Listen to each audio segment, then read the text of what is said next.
बाण नुहे हस फुटाइबा।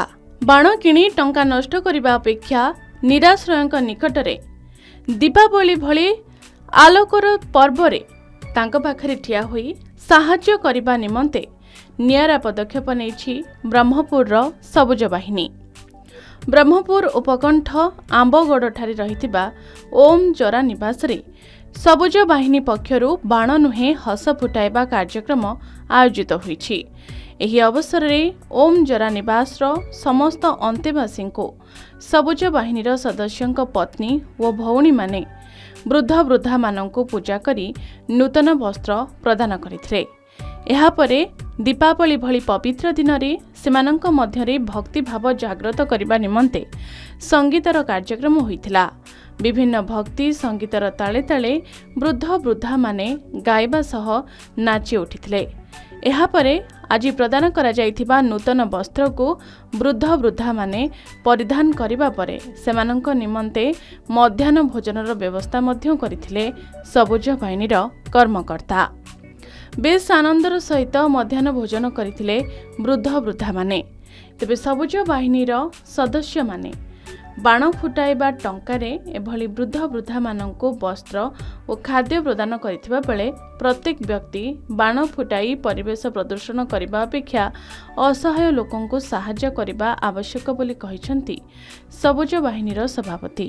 सबुज बाहिनी पक्षरु बाण नुहे हस फुटाइबा मिठावासी खुशी बनेबा गोटे आमे कार्यक्रम करछु। तार दुईटा कारण होची, गोटे होची आमे जो बाण फुटाई पोल्यूशन करछन्ती एयर पोल्यूशन हो किंबा नॉइज पोल्यूशन करछन्ती ताकू रोकिबार रखा और द्वितीयटा है जो मानकर कहीं ना माने ओल्ड एज माने ओल्ड एज होम रे किए निज लोक ना सहित आम किसी समय खुशी बांटापी आम गोटे कार्यक्रम रही है जोड़ा हूँ कि बर्तमान आप देखुं जो आम खाया नुआ लुगा से देवार नुआ लुगा से पिंधा सहित सत्संग कि अन्य किसी खाद्य खाइबार कि मिठा पिठा बनइबार ये सब विभिन्न कार्यक्रम आम अरेंज कर भी खुशी खुशी कर परिवेश को दूषित न करने गोटे आम चेष्टा। देखो सब वर्ष भरी वर्ष समस्त माने माँ मान को आम नुआ लुगा सहित किसी मिठा देचु तबद बर्तमान आम प्रसाद सेवन हम माने समस्त खाइबे आम भी खाऊ आम मिठा पिठा भी चलती परंपरा जेपरी आम दीपावली पाल जाए कारण दीपावली हूँ आलोकर पर्व सेमती आम खुशी आम आलोक बांटुछु एटी माने पॉल्यूशन न करी। सेपरी बाण फुटाइबा अपेक्षा आजिर एभली कार्यक्रम करिबा परे वृद्धा मानक मुहरे जो खुशी देखबा को मिलछि सेथिरे आत्मा शांति होइतिबा कहिसंती सबुज बाहिनीर सदस्य।